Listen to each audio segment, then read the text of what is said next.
గాక ఇప్పుడు వచ్చిన మీ అందరికీ ప్రభైన యేసుక్రీస్తు పరిశుద్ధ నామమున హృదయపూర్వక వందనాలు తెలియపరుస్తున్నాను. గడిచిన దినముల్లో గలతీయులకు రాయబడినటువంటి పత్రిక పోయిన వారంలో నాలుగవ అధ్యాయం గురించినటువంటి ఉపోద్ఘాతమును ఓవర్వ్యూగా మనము కొన్ని విషయాలు చూస్తున్నాము. ఇదిన కొన్ని అంశాలు ఈ యొక్క అధ్యాయం నుండి నేర్చుకోవడానికి ప్రభు సహాయంతో మనము ఎదురు చూద్దాం. వారసుడు అనేటువంటి ఆ కాన్సెప్ట్ ఇక్కడ మొదలవుతున్నట్టుగా మనం చూస్తాము. వారసుడు అయితే ఈ వారసుడు బాలుడై ఉన్నంత కాలము అతనికి తండ్రి యొక్క వారసత్వంపై ఎటువంటి హక్కు, తండ్రి సంబంధించిన వాటిలో ఎటువంటి హక్కు ఉండదు. ఎప్పుడైతే ఇతడు పెద్దవాడు అవుతాడో అప్పుడు తండ్రికి సంబంధించిన వాటన్నిటికీ నిజమైనటువంటి హక్కుదారుడు అవుతాడు.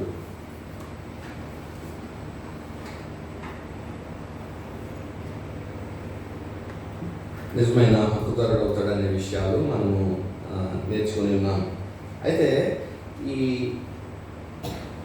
కుమారుడైనటువంటి ఈ వ్యక్తి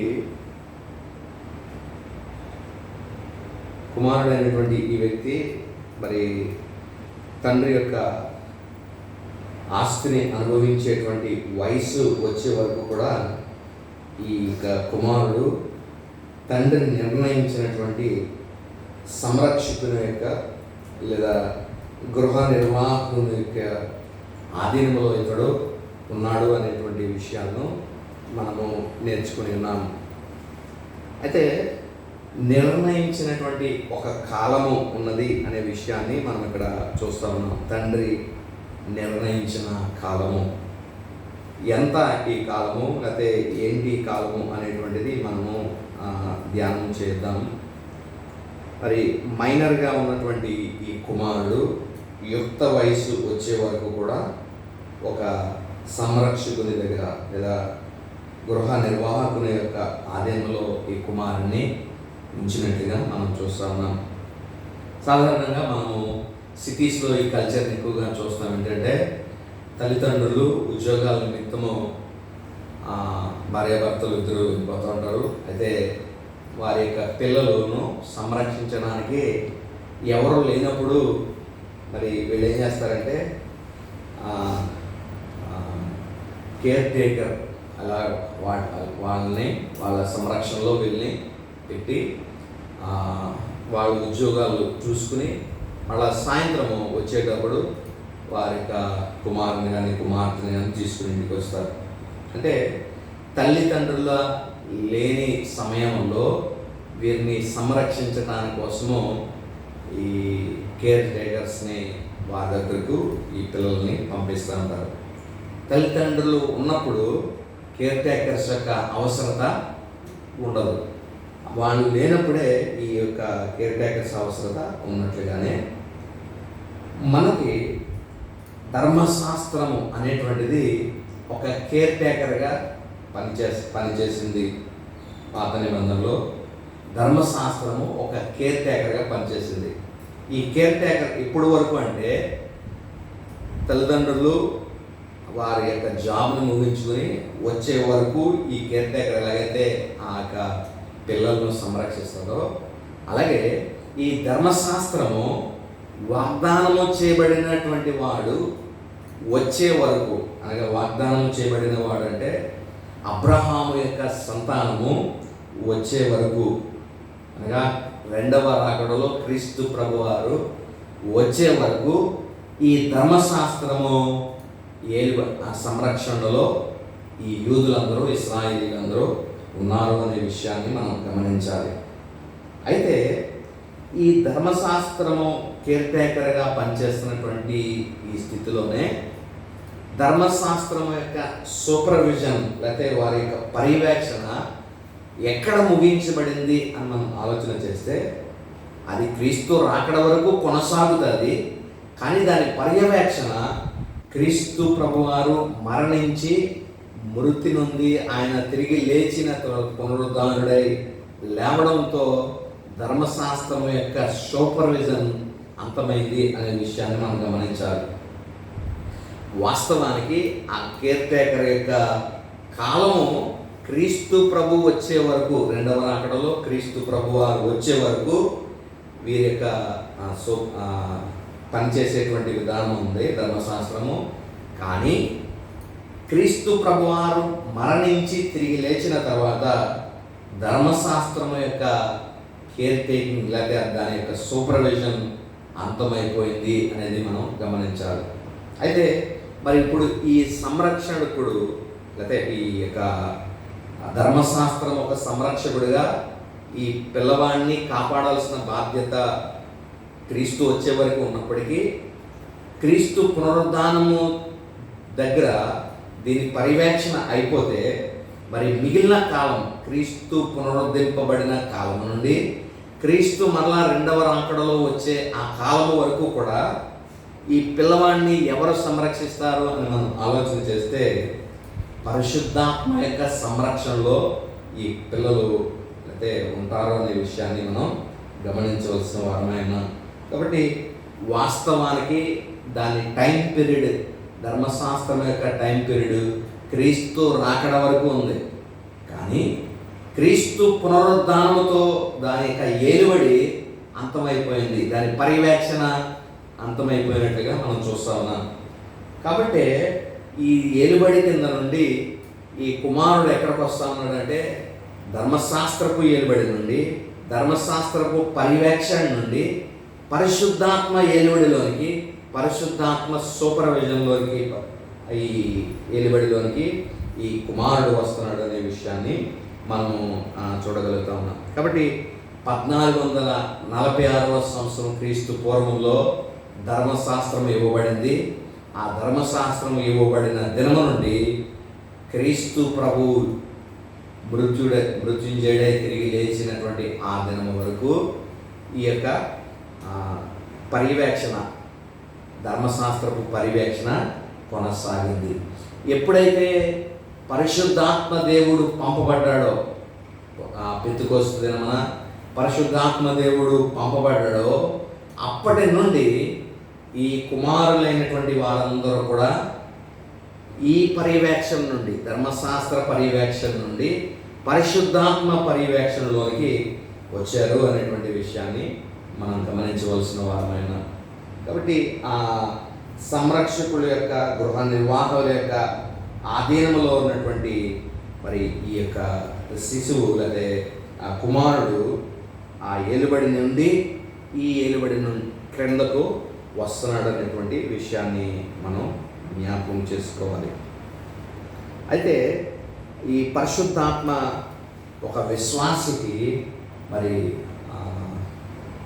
క్రొత్త పర్యవేక్షకుడుగా మరి పెంతెకోస్తు దినం నుండి పరిశుద్ధాత్మ పర్యవేక్షణ క్రిందకి కుమారులైనటువంటి, అనగా దేవుని బిడలైనటువంటి వారందరూ వస్తున్నారు అనేటువంటి సత్యాన్ని కూడా మనం తెలుసుకోవాల్సిన వారమై ఉన్నాం.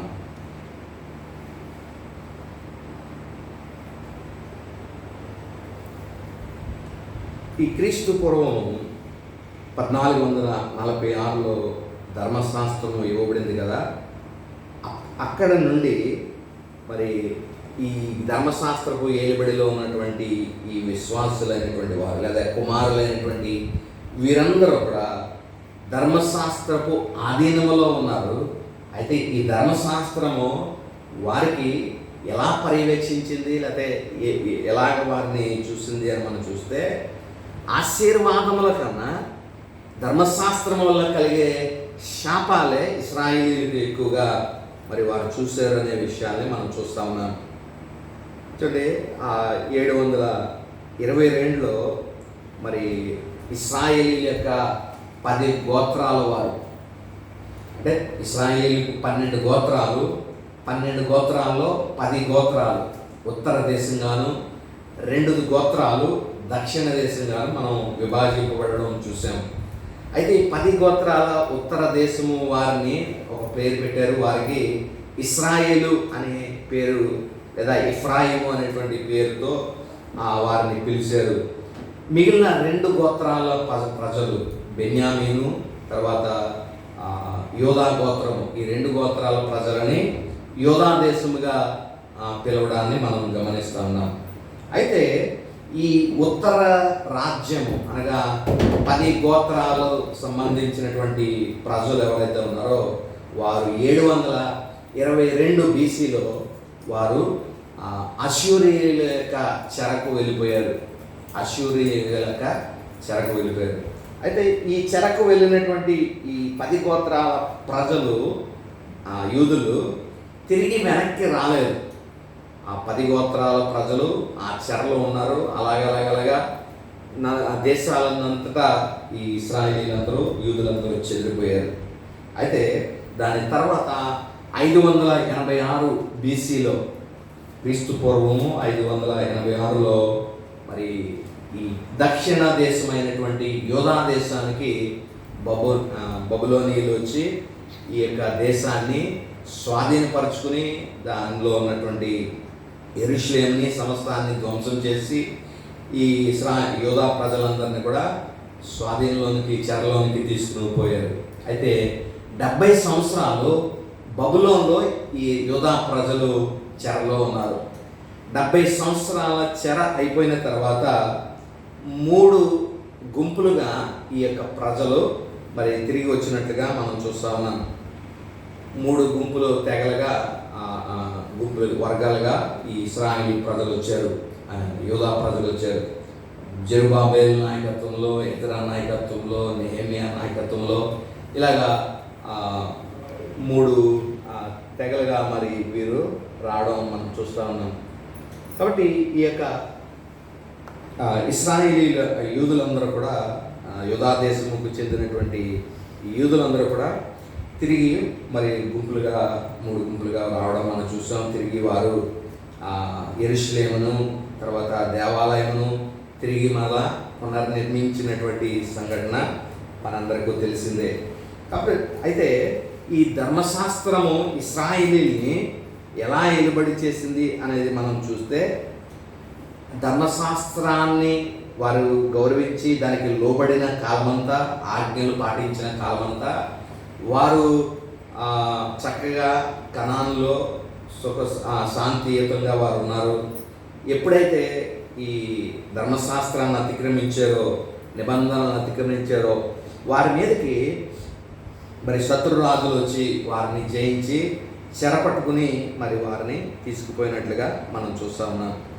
అయితే దేవుడు వాగ్దానం చేసినటువంటి ఈ కనాను దేశము ఇశ్రాయేలీలకి దాన్ని స్వాధీనపరచుకుని దానిలో నివసించడానికి ధర్మశాస్త్రము ఖచ్చితంగా వారు పాటించాల్సినటువంటి అవసరం ఉంది. ఒకవేళ ఏదైనా ధర్మశాస్త్రాన్ని వారు ఏ సమయంలో అతిక్రమిస్తే ఈ స్థలాన్ని లేదా భూమిని వారు కోల్పోయినటువంటి పరిస్థితి ఏర్పడింది ప్రియులారా. కాబట్టి ధర్మశాస్త్రపు ఏలుబడిలో పర్యవేక్షణలో ఉన్నటువంటి ఈ యూదులను అనగా ఇశ్రాయేలీలందరినీ కూడా సూపర్వైజ్ చేసేటువంటి స్థితిలో ఈ ధర్మశాస్త్రం ఉంది. అయితే అది ఆశీర్వదించినటువంటి స్థితి కన్నా దాని ద్వారా శాపం పొందినటువంటి పరిస్థితే ఇశ్రాయేలీలకు ఎక్కువగా ఉన్నట్లుగా మనం చూస్తూ ఉన్నాం ప్రియులారా. కాబట్టి ఈ విషయాన్ని మనం జాగ్రత్తగా పరిశీలన చేద్దాం. 4వ వచనం నుండి మనం చూస్తే, అయితే ఒక కాలము వచ్చిందంట, ఆ కాలము పరిపూర్ణమైనప్పుడు దేవుడు తన కుమారుని పంపించినట్లుగా మనం చూస్తూ ఉన్నాం. అప్పటి వరకు వీరు ఇశ్రాయేలీలు మరి గృహ నిర్వాహకుల లేదా మరి సంరక్షకుల యొక్క అధీనంలో ఉన్నటువంటి వీరు ఆ కాలము అయిపోయిన తర్వాత లేదా కాలము పరిపూర్ణమైనప్పుడు వారిని విడిపించడానికి క్రీస్తు ప్రభువారు మరి రావాల్సినటువంటి పరిస్థితి వచ్చినట్లుగా మనం చూస్తూ ఉన్నాం. ఈ విషయాన్ని ఒకసారి మనం ఆలోచన చేద్దాం.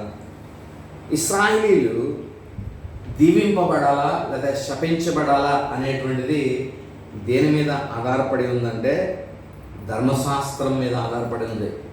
ధర్మశాస్త్రాన్ని వారు పాటిస్తే వారికి ఆశీర్వాదము, ధర్మశాస్త్రాన్ని కనుక వారు అతిక్రమిస్తే వారికి శాపము అనే విషయాన్ని మనం చూస్తూ ఉన్నాం. 1446లో ధర్మశాస్త్రము ఇనాగ్రేట్ చేయబడింది, ప్రారంభింపబడింది. అక్కడి నుండి కొంతకాలము ఇశ్రాయేలీలు ధర్మశాస్త్రాన్ని పాటించారు. అప్పటి వరకు బాగానే ఉన్నారు. 722లో ఇశ్రాయేలీలు అనగా 10 గోత్రాల వారు ప్రజలు ధర్మశాస్త్రాన్ని పాటించినందుకు, అతిక్రమించినందుకు వారు 10 గోత్రాల ప్రజలు అష్షూరీల చెరకు వెళ్ళిపోయారు. తర్వాత 586 BCలో మిగిలిన 2 గోత్రాలు బెన్యామీను, యూదా గోత్రపు ప్రజలు బబులోనులో 70 సంవత్సరాల చెరకు వెళ్ళిపోయారు.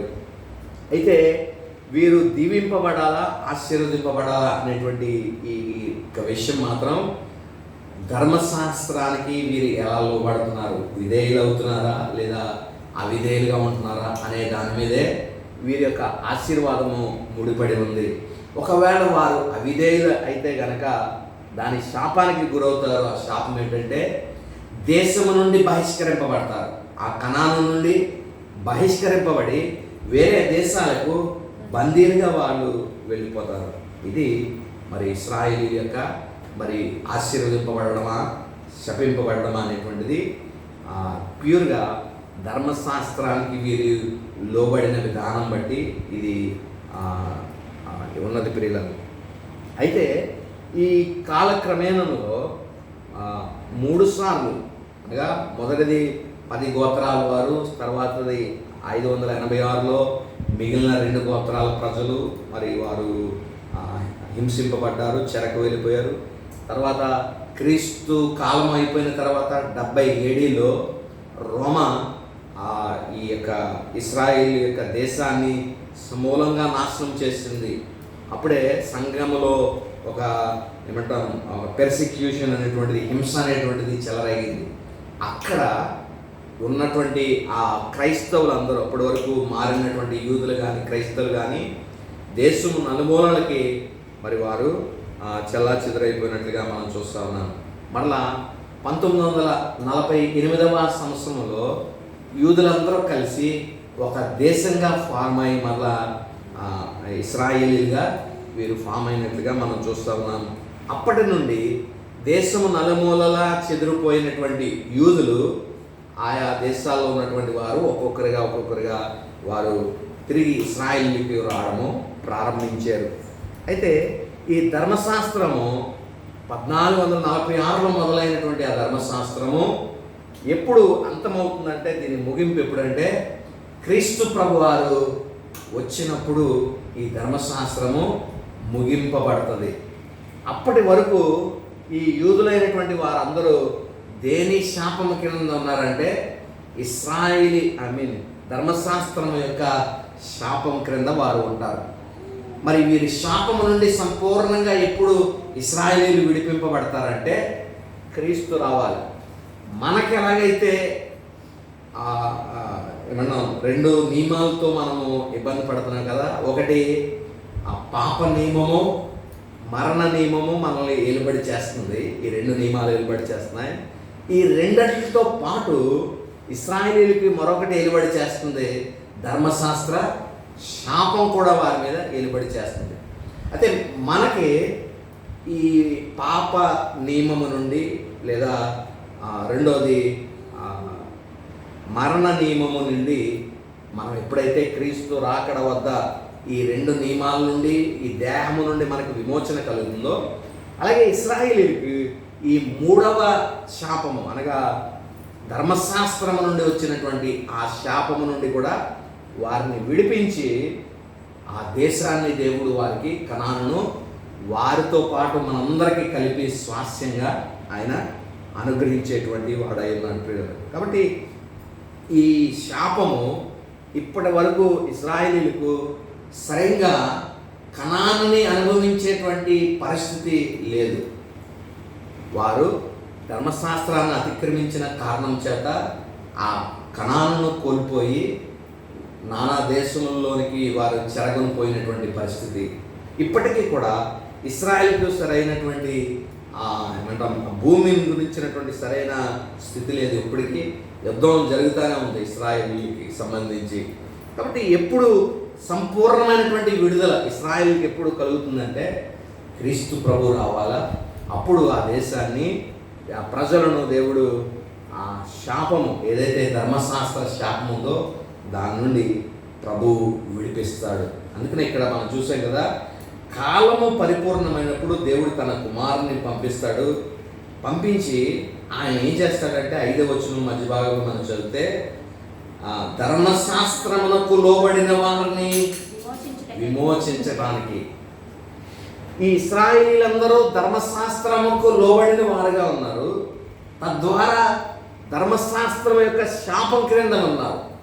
ఈ శాపం క్రింద ఉన్నటువంటి వీరందరిని కూడా విమోచించడానికి క్రీస్తు ప్రభువారు మరి స్త్రీ సంతానముగా ఆయన ఉద్భవించి రావాల్సిన పరిస్థితి ఏర్పడింది పిల్లలు.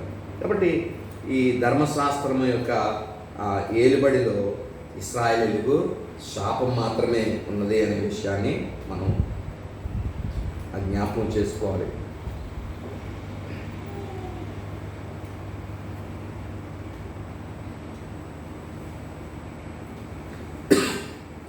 అయితే ఈ 4వ వచనాన్ని మనం చదివినప్పుడు, కాలము పరిపూర్ణమైనప్పుడు దేవుడు తన కుమారుని పంపెను, ఆయన స్త్రీ అందు పుట్టి మనము దత్తపుత్రులము కావాలని ధర్మశాస్త్రమునకు లోబడి ఉన్న వారిని విమోచించుటకై ధర్మశాస్త్రమునకు లోబడిన వాడాయను.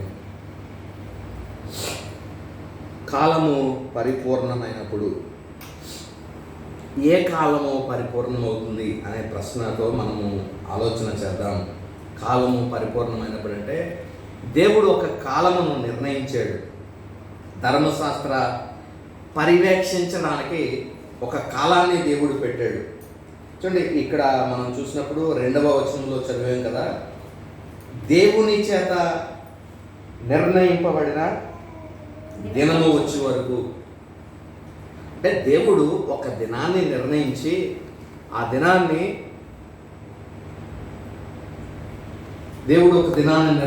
దినము వరకు తన కుమారులను సంరక్షించడానికి సంరక్షకులను లేదా గృహ నిర్వాహకుల కింద ఈ ఇశ్రాయేలీయులు పెట్టినట్లుగా ఒక దినము వరకు ధర్మశాస్త్రము ఇశ్రాయేలీయుల్ని ఏలుబడి చేసేటువంటి పరిస్థితి ఏర్పడినట్టుగా మనం చూస్తూ ఉన్నాం.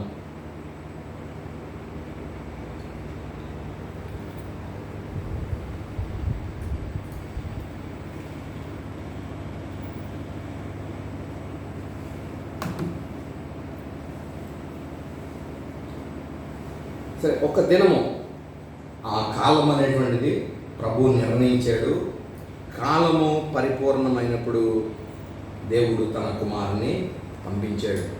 ఎందుకు పంపించాడంటే ఈ సంరక్షకులు లేదా గృహ నిర్వాహకులు ఎవరైతే నియమించాడో వారి యొక్క సంరక్షణ క్రింద ఇశ్రాయేలీలు ఆశీర్వదింపబడడం కన్నా శపింపబడినటువంటి స్థితే వారికి ఎక్కువగా ఉంది.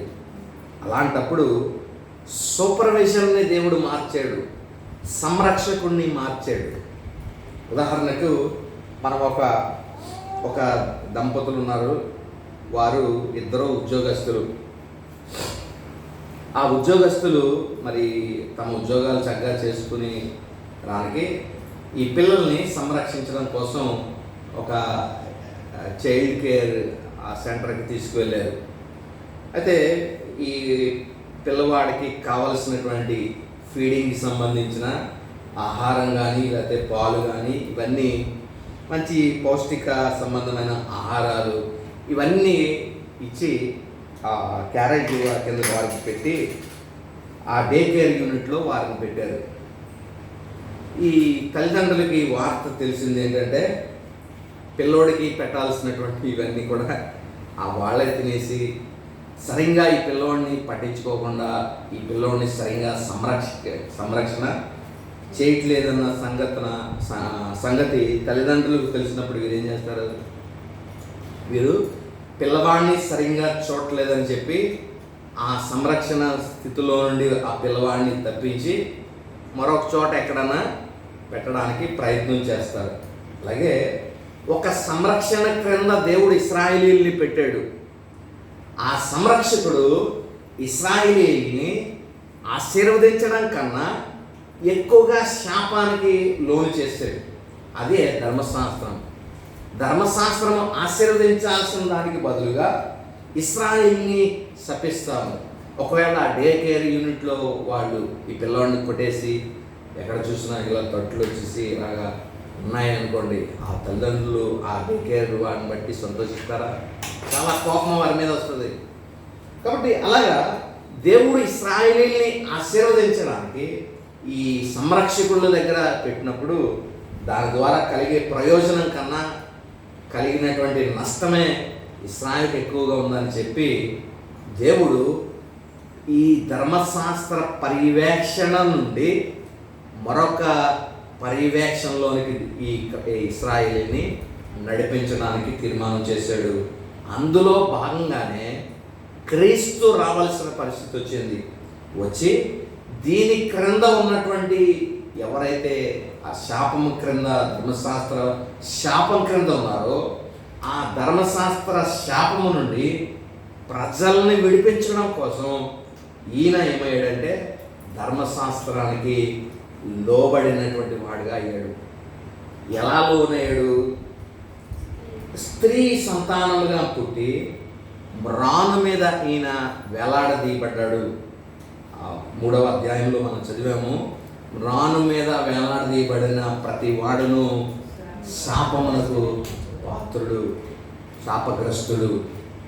కాబట్టి ఇప్పుడు క్రీస్తు ప్రభువారు ఆ ధర్మశాస్త్రము క్రింద ఉన్నటువంటి మానవుల శాపాన్నంతా కూడా ఈయన భరించాడు. అంటే ఈయన భరించి మ్రాను మీద ఈయన శాపముతో మరణించాడు, శాపగ్రస్తుడుగా మరణించాడు యేసుక్రీస్తు ప్రభువారు. ఇప్పుడు క్రీస్తు ప్రభు వారి మీద ఉన్న శాపము ఎలా పోయింది?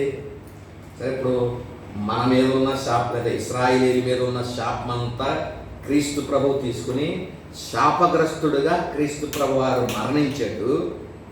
ఆ క్రీస్తు ప్రభు శాపముతో మరణించాడు.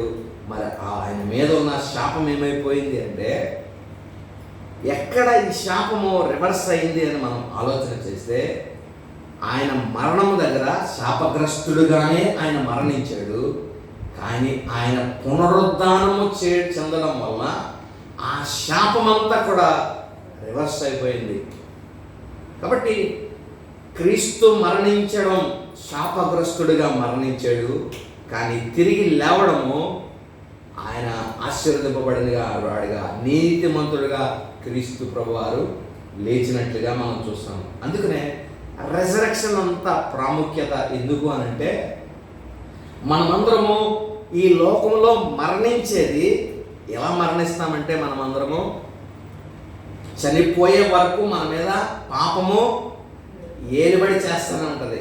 మరణము మనల్ని ఏలుబడి చేస్తుంది. చనిపోవడం మనము ఎలాగైతే క్రీస్తు ప్రభువారు మ్రాను మీద వేలాడదీయబడి ఉన్నాడు, శాపగ్రస్తుడు అవుతాడో, శాపగ్రస్తుడుగానే ఆయన మరణించాడో, మనం కూడా పాపులంగానే మనం చనిపోతాం, పాపులంగానే మనం మరణిస్తాం. కానీ మనం తిరిగి లేచినప్పుడు నీతిమంతులుగా తిరిగి లేపబడతాం. కాబట్టి క్రీస్తు పునరుద్ధానము యొక్క ప్రాముఖ్యత ఇక్కడ మనకు తెలుస్తుంది.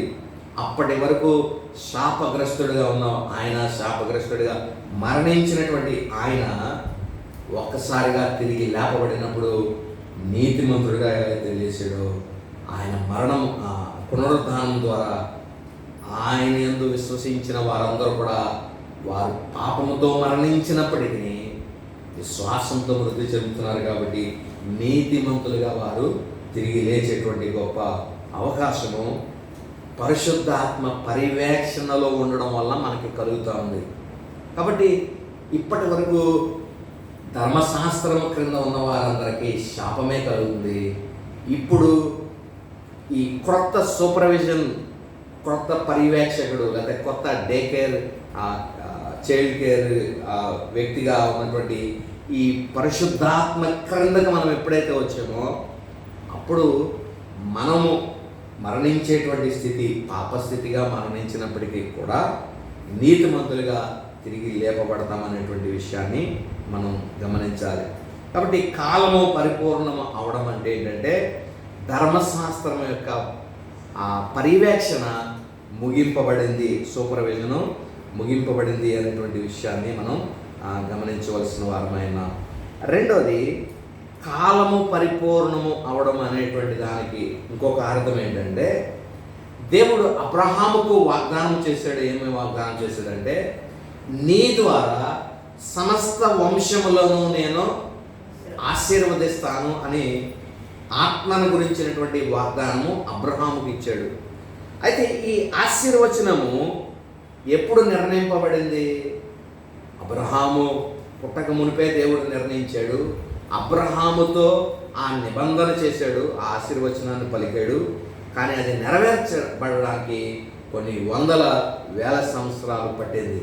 అయితే ఆ ఆశీర్వచనము ప్రజలందరికీ కలగడానికి కాలం ఏమైందంట?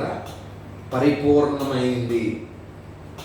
ఏ కాలం పరిపూర్ణమైందంటే సమస్త ప్రజలు అబ్రహాము ద్వారా ఆశీర్వదింపబడేటువంటి కాలము పరిపూర్ణమైంది. అబ్రహాముకి ఇచ్చినటువంటి వాగ్దానము నెరవేర్చబడడానికి కాలము పరిపూర్ణమైంది. కాబట్టి ఆ వాగ్దాన నెరవేర్పుగా నమ్ముకున్న ప్రతి వ్యక్తికి, క్రీస్తు యేసునందు విశ్వసించిన ప్రతి వ్యక్తికి ఆ ఆశీర్వచనమైన పరిశుద్ధాత్ముడు అనుగ్రహింపబడి పరిశుద్ధాత్మ పర్యవేక్షణలో ప్రజలందరూ మరి చక్కగా జీవించేటువంటి యోగ్యము దేవుడు భాగ్యం కలుగు చేసాడు పిల్లలు. కాబట్టి ఒక అర్థము కాలం పరిపూర్ణం అవడం అంటే ధర్మశాస్త్రం యొక్క సూపర్విజన్ టైం ముగిసిందని. రెండవ అర్థము ఈ కాలం పరిపూర్ణం అవడం అంటే అబ్రహాముకి ఇచ్చిన వాగ్దానము నీ ద్వారా సమస్త దేశాలని వంశాలని ఆశీర్వదిస్తాననేటువంటి ఆ వాగ్దానం ఏదైతే ఉందో ఆ వాగ్దానము నెరవేర్పు కాలము అది ఏదైతే టైం పీరియడ్ ఉందో అది ముగిసింది. అంటే నెరవేర్పు కాలము మొదలైంది అనే విషయాన్ని మనము జ్ఞాపకం చేసుకోవాలి ప్రియులారా. కాబట్టి ఈ క్రీస్తు కోసము మరి ప్రపంచమంతా కూడా మరి వేదిక సిద్ధము చేయబడింది.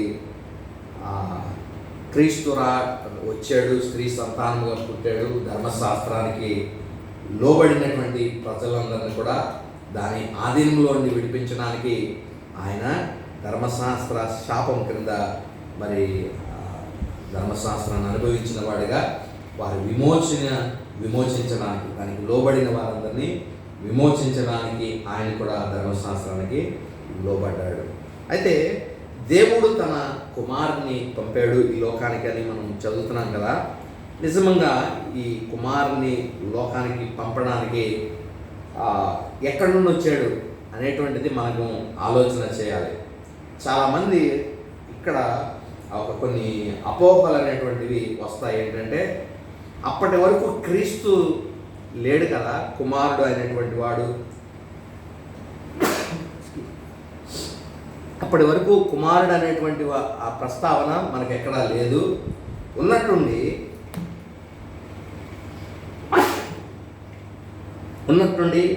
ఆ క్రీస్తు అనేటువంటి కాన్సెప్ట్ మనకి మొదలవడం చూసినప్పుడు ఈయన ఎక్కడి నుంచి వచ్చాడు? అప్పుడే తండ్రి ఏమన్నా కుమారుని కానీ ఈ లోకానికి పంపించాడా? అప్పుడే ఈయన ఉనికి ఉందా అనేటువంటిది చాలా అనుమానాలు మిగిలిన కొంతమందికి కలుగుతూ ఉంటాయి. అనేక రకాలుగా వాదిస్తూ ఉంటారు. అయితే మనం అర్థం చేసుకోవాల్సిన విషయం ఏంటంటే కుమారునిగా రావడం, ఈ క్రీస్తు కుమారునిగా రావడం క్రొత్తే, కానీ ఆయన ఉనికి మాత్రం పాతదే. ఆయన నిత్యత్వము నుండి ఉన్నవాడు. ఆయన తండ్రి ఎప్పటి నుంచి ఉన్నాడో, యెహోవా దేవుడు ఎప్పటి నుంచి ఉన్నాడో, వాక్కుగా క్రీస్తు ప్రభువారుగా ఆయన రాక మునుపు వాక్కుగా క్రీస్తు ఆయన కూడా నిత్యత్వం నుండి ఉన్నటువంటి వాడు. అప్పటి వరకు వాక్కుగా ఉన్నటువంటి ఈ రెండవ దైవత్వము పరిశుద్ధాత్మ దేవుని యొక్క సహాయముతో కన్య గర్భమున ఉద్భవించినటువంటి పరిస్థితిని బట్టి ఈయన కుమారుడిగా మార్చబడ్డాడు. అప్పుడే ఆయన తండ్రి అనేటువంటి పదము యెహోవా దేవునికి ఇవ్వబడింది. క్రీస్తుకు కుమారుడు అనేటువంటి పదము ఇవ్వబడింది. దాని ముందు వరకు ఆయన దేవుడు గాను ఈయన వాక్కుగాను కొనసాగుతూ ఉన్నారు. యెహోవా దేవుడిగా, ఈయనేమో వాక్కుగా కొనసాగుతూ ఉన్నారు. కానీ ఎప్పుడైతే ఈ కుమారుడు అనేటువంటి స్థితి వచ్చిందో, లేదా క్రీస్తు శరీరాన్ని ధరించే పరిస్థితి వచ్చిందో, ఆ వాక్కు శరీరాన్ని ధరించిన ఆ కాలము నుండి ఈ త్రిత్వములో పేర్లు మార్పు చెందాయి. ఈ యెహోవా దేవుడు అలా తండ్రి అయినటువంటి దేవుడిగాను, ఈ క్రీస్తు ప్రభువు లేదా వాక్కుగా ఉన్నటువంటి ఈయన కుమారుడుగాను, యేసు క్రీస్తు ప్రభువుగాను ఈయనకు పేర్లు మార్చబడడాన్ని మనం చూస్తూ ఉన్నాం. ఒకటి, ఈ కుమారుని యొక్క ఉనికిని మనం గ్రహించాలి. ఈయన ఇప్పుడే లేకపోతే కన్య గర్భమున ఉద్భవించిన నాడే ఈయన ప్రారంభమయ్యాడు. అప్పుడు దాకా ఈ కుమారుడు లేడు అనేటువంటిది మనము అలా ఆలోచన చేయకూడదు. అప్పటి వరకు వాక్ అయిన దేవుడిగా ఆయన కొనసాగాడు. కానీ కన్య గర్భాన్ని ఉద్భవించిన దినము నుండి ఈయన కుమారుడిగా, క్రీస్తు యేసు ప్రభువుగా ఆయన ఈ లోకంలో మరి ఉన్నట్లుగా మనం చూస్తూ ఉన్నాం. కాబట్టి ఆయన ఉనికి మాత్రం శాశ్వతమైనది. ఆ రోజే అయితే క్రీస్తు పూర్వం క్రీస్తు శకం 3వ సంవత్సరంలో ఆయన ఉద్భవించాడు అని చెప్పడం కాదు, కానీ భౌతికంగా ఆయన ఉద్భవించడం ఆ సంవత్సరం అయినప్పటికీ ఆయన స్పిరిచువల్గా లేకపోతే అభౌతికంగా లేదా క్రీస్తు ప్రభువుగా ఆయన ఉద్భవించడానికి ముందు తండ్రితో నిత్యత్వము నుండి ఆయన ఉనికిలో ఉన్నాడు అనే విషయాన్ని మనం గమనించాలి. ఈ త్రిత్వములో ఉన్నటువంటి ముగ్గురు కూడా తండ్రి, కుమారుడు, పరిశుద్ధాత్మలు నిత్యత్వము నుండి ఉన్నటువంటి వారు. కానీ వాక్కుగా ప్రభు కొనసాగుతున్నారు. వాక్కు శరీరాన్ని సంతరించుకొని కృపాసత్య సంపూర్ణుడిగా ఆయన మధ్య వసించినటువంటి కాలమును బట్టి ఆయన కుమారుడుగా మార్చబడ్డాడు, ఆయన తండ్రి అయ్యాడు అనే విషయాలు మనం గమనిద్దాం ప్రియులారా. కాబట్టి ఈ త్రిత్వమును గురించినటువంటి అపోహ మనకు ఉండకూడదు. తండ్రి ఎక్కువ లేదా కుమారుడు ఎక్కువ, కుమారుడు కన్నా ఈయన ఎక్కువ, లేదా పరిశుద్ధాత్మ దేవుడు అందరికన్నా ఆఖరి అనేటువంటి ఈ తారతమ్యాలు వీరిలో త్రిత్వములో లేరు. వారి యొక్క స్వభావము ఉమ్మడిగా ఉంటుంది. వారి యొక్క శక్తి కానీ, వారి యొక్క అనుభవించేటువంటి ప్రతి యాట్రిబ్యూట్స్లో అవన్నీ సమానంగా వారు కలిగి ఉన్నారు. శక్తి విషయంలో ముగ్గురు సమానమే.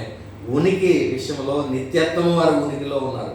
కానీ రెండవ క్రీస్తు ప్రభువు వారికి మాత్రం, లేకపోతే త్రిత్వంలోని రెండవ వ్యక్తిత్వం మాత్రమే మానవ స్వభావాన్ని సంతరించుకుంది అనేటువంటిది ఒక్కటి మాత్రం క్రీస్తు ప్రభువుకి యాడ్ చేయబడింది.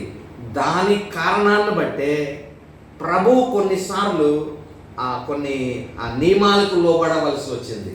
ఎందుకంటే అప్పటి వరకు ఈ వాక్ అయినటువంటి దేవునికి irrespective of time and space ఈయన ఉనికిని కలిగి ఉన్నాడు. అంటే సపోజ్ ఉదాహరణకి ఉనికి కలిగి ఉన్నటువంటి వాక్కు అన్ని స్థితుల్లోనూ ఉన్నది. లేదా ఒక కాలానికి కానీ ఒక ప్లేస్కి కానీ పరిమితం కాబడలేదు అప్పటి వరకు. కానీ ఎప్పుడైతే శరీరాన్ని ధరించాడో ఆ గలిలయ ప్రాంతానికి, లేకపోతే ఇక్కడ బెత్లెహేము ప్రాంతానికి వరకే ఆయన ఇప్పుడు పరిమితం అవుతాడు. ఇప్పుడు క్రీస్తు 2003లో అక్కడ జన్మించినప్పుడు, 3వ సంవత్సరంలో, క్రీస్తు శకం 3వ సంవత్సరంలో అక్కడ జన్మిస్తే ఆ జన్మించినటువంటి స్థలంలోనే ఆయన ఉనికి ఉన్నది. అంతకుముందు నిత్యత్వము లేదా ఉనికిని లేదా అన్ని ప్లేసెస్లోనూ ప్రభు ఉనికిని కలిగి ఉన్నారు. కానీ ఎప్పుడైతే ఈయన ఈ భూమి మీద పుట్టాడో అప్పటి వరకు ఆయన ఉనికి సర్వములో ఉన్నటువంటి ఉనికి ఇక్కడ వరకే పరిమితం చేయబడింది. అంటే ఇప్పుడు నేనున్నాను ఇక్కడ రాజమండ్రిలో ఉంటే ఇక్కడ రాజమండ్రిలోనే ఉన్నాను. నేను ఇంకొక అమెరికాలోనో లేదా ఇంకొక ఎక్కడో విజయవాడలోనో ఇక్కడ కాకినాడలో లేను. ఇక్కడ మాత్రమే ఉండగలను. ఎందుకంటే నేను మనిషిని కాబట్టి ఒకే చోట ఉండగలను. కానీ క్రీస్తు ప్రభువారు మనిషిగా ఉండనప్పుడు, వాక్కుగా ఉన్నప్పుడు ఆయన ఎక్కడైనా ఉండగలడు. ఎక్కడైనా out of time and space ఆయన ఎక్కడైనా ఉండగలడు.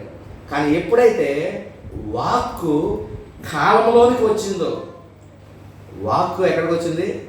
కాలంలోనికి, టైంలోనికి వచ్చింది. వాక్ ఎక్కడికి వచ్చిందంటే స్పేస్లోనికి వచ్చింది.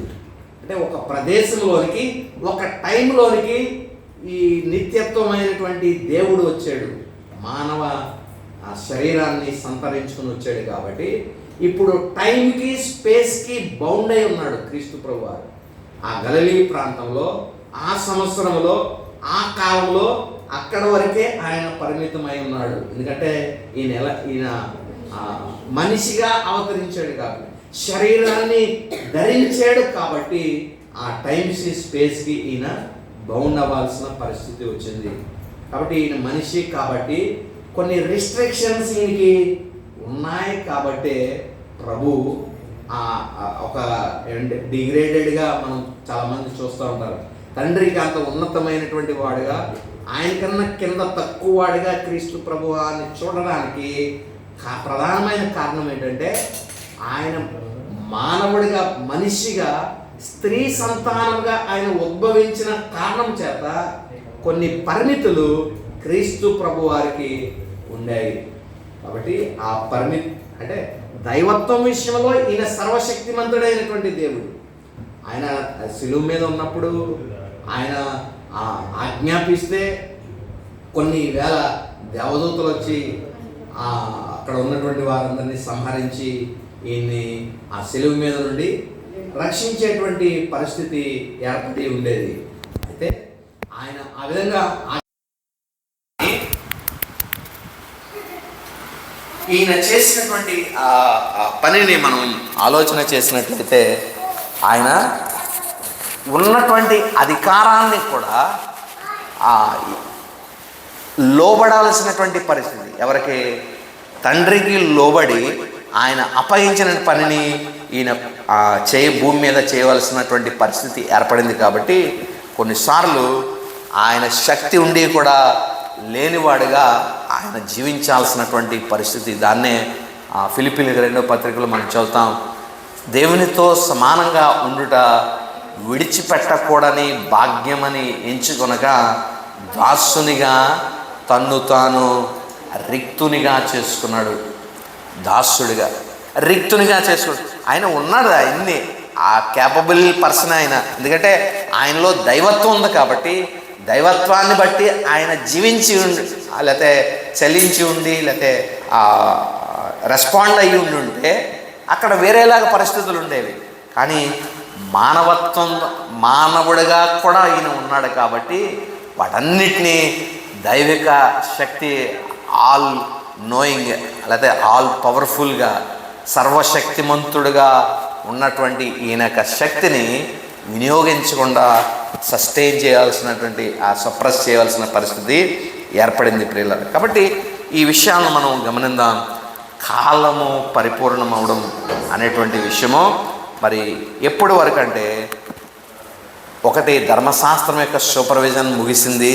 రెండవది ఆ దేవుడు వాగ్దానం చేసిన అబ్రహాము యొక్క ఆశీర్వచనము, నీ ద్వారా సమస్త వంశములను ఆశీర్వదిస్తాననేటువంటి ఆ ఆశీర్వచనం యొక్క నెరవేర్పు యొక్క ప్రారంభము ఆ కాలము అనేటువంటి విషయము మనం చూస్తూ ఉన్నాం.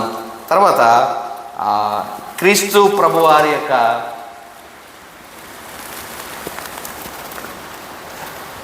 ఆ ఉనికి, మరి నిత్యత్వము నుండి నిత్యత్వము ఈయన ఉనికిలో ఉన్నటువంటి ఈయన శరీరాన్ని ధరించి మానవుడిగా ఉద్భవించిన కారణం చేత కొన్ని ఆయన మరి శక్తిలో, లేకపోతే కొన్ని యొక్క విషయాల్లో ఆయన పరిమితం చేయబడినటువంటి వాడుగా, పరిమిత జ్ఞానముతో ఆయన నివసించాల్సినటువంటి పరిస్థితి వచ్చింది.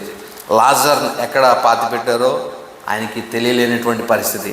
కానీ అనంతుడైనటువంటి దేవుడిగా, సర్వజ్ఞానిగా, ఆయన దైవత్వంలో అన్నీ తెలుసు, కానీ మానవత్వంలో మాత్రము ఆయనకి కొన్ని విషయాలే పరిమితం చేయబడ్డాయి. ఎందుకంటే ఈయన వచ్చే రాక ఈయనకి తెలుసు, క్రీస్తు ప్రభు అనే రెండవ రాకడ క్రీస్తుకు తెలుసు, ఆయన తెలియకుండా ఉండదు. కానీ వచ్చేటువంటి సమయం ఎప్పుడని చెప్తే అది తండ్రి చిత్తంలో ఉందంటే ఈయనకి తెలియదు అన్నట్టుగా మాట్లాడడం యొక్క ఉద్దేశం ఏంటంటే, మానవుడిగా మనిషిగా అది నాకు కూడా తెలియదు, కానీ దైవత్వంలో తెలుస్తుంది, కానీ మనిషిగా నాకైతే తెలియదు అనేటువంటి విషయము ప్రభువు చెప్పడం. ఇవన్నీ కూడా మనం ఆలోచన చేసినప్పుడు ఆయన సర్వజ్ఞాని, సర్వవ్యామి, సర్వశక్తిమంతుడు అయినప్పటికీ కూడా స్త్రీ సంతానమందు పుట్టినటువంటి వాడిగా, ధర్మశాస్త్రానికి లోబడినటువంటి వాడిగా మనము చూస్తూ ఉన్నాం ప్రియులారా. కాబట్టి ప్రాముఖ్యమైనటువంటి ఈ భాగాన్ని మనం పరిశీలన చేద్దాం. ఎందుకు ఈయన ధర్మశాస్త్రానికి లోబడాల్సి వచ్చింది? క్రీస్తు, ఇంతకీ ఒక ప్రశ్న ఏంటంటే, క్రీస్తు ధర్మశాస్త్రాన్ని పాటించాడా లేదా అని మనం ఆలోచన చేస్తే, చాలామంది ప్రభువారే చెప్తారు ఆయన మాటలో, నేను ధర్మశాస్త్రాన్ని కొట్టివేయడానికి రాలేదు, నేను ధర్మశాస్త్రాన్ని నెరవేర్చడానికి వచ్చాను. మరి ప్రభువే ధర్మశాస్త్రాన్ని నెరవేర్చాడు కదండి, మనమే ఎందుకు నెరవేర్చకూడదు అని ప్రశ్న వేసేవాళ్ళు కూడా ఉన్నారు. అదే ప్రభువు నెరవేర్చడానికి ఉద్దేశం ఏంటంటే, ఆయన పుట్టిన పుట్టుక ధర్మశాస్త్రపు ఏలుబడిలో ఆయన ఉన్నాడు కాబట్టి ధర్మశాస్త్రాన్ని పాటించాల్సిన బాధ్యత ఆయన మీద ఉండేది. ధర్మశాస్త్ర సూపర్విజన్ అంతమైపోయిన తర్వాత పుట్టుండుంటే అది పాటించాల్సిన అవసరత ప్రభువుకి ఉండకపోయి ఉండేది. కానీ ఈయన జన్మించినటువంటి ఆ జన్మము ఏ కాలంలో ప్రభు పుట్టాడంటే, ధర్మశాస్త్రం ఇంకా ఏలుబడిలో ఉన్న కాలంలోనే వారు ఆ ప్రభు పుట్టాడు. అందుకనే ఆ క్రీస్తు ప్రభు యొక్క తల్లిదండ్రులు ఏటేటా యెరూషలేమునకు వెళ్ళి ఆ దేవుణ్ణి ఆరాధించేటువంటి పరిస్థితి, లేదా ప్రభు పుట్టిన తర్వాత ఆ శిశువుని 8వ దినాన సున్నతి చేయించినటువంటి పరిస్థితి నాడు సిమియోను దగ్గరికి తీసుకుని వెళ్ళడం, సిమియోను ఈయన యొక్క స్థితిని చూసి ప్రవచన రీతిగా ఆయన పలికినటువంటి పలుకులు, ఇవన్నీ కూడా మనం చూసినప్పుడు ధర్మశాస్త్రాన్ని క్రీస్తు ప్రభు వారు సంపూర్ణంగా పాటించారనే విషయాలు మనం చూస్తూ ఉన్నాం. కాబట్టి ధర్మశాస్త్ర విషయంలో ట్రైనింగ్ కూడా ఆ యూదులు ఎలాగైతే ట్రైన్ చేయబడతారో అలాగే ప్రభువును కూడా ధర్మశాస్త్రం విషయంలో తల్లిదండ్రులు ట్రైన్ చేయడం, ఇవన్నీ మనం చూసినప్పుడు ధర్మశాస్త్రాన్ని ప్రభు ఎక్కడొక్కడ ధిక్కరించలేదు, దాన్ని నెరవేర్చినటువంటి పరిస్థితిని మనం చూస్తూ ఉన్నాం. ధర్మశాస్త్రానికి లోబడిన వాడిగా అయ్యాడు అనే విషయాన్ని మనం చూస్తున్నాం. ఎందుకు ఈయన లోబడ్డాడు? లోబడి తన యొక్క లోబడినటువంటి స్థితి దేని కొరకంటే, ధర్మశాస్త్రానికి లోబడిన వారందరినీ విమోచించడం కోసం ఈయన ధర్మశాస్త్రానికి లోబడాల్సిన పరిస్థితి వచ్చింది. కాబట్టి ప్రభు లోబడ్డాడంటే వారందరినీ విమోచించడానికి ఈయన లోబడాల్సిన పరిస్థితి వచ్చింది. ఇప్పుడు నీవు ధర్మశాస్త్రానికి లోబడాల్సిన పరిస్థితి ఏంటి? అందులో ఉన్నవారినే విమోచిస్తే నేను మరలా అందులో అదే కాడి కిందకి వెళ్ళాల్సినటువంటి పరిస్థితి లేదు ప్రియులు. కాబట్టి ఆజ్ఞలు ధర్మశాస్త్రంలోని ఒక భాగము, ధర్మశాస్త్రంలోని 10 ఆజ్ఞలన్నీ కూడా ఒక భాగం.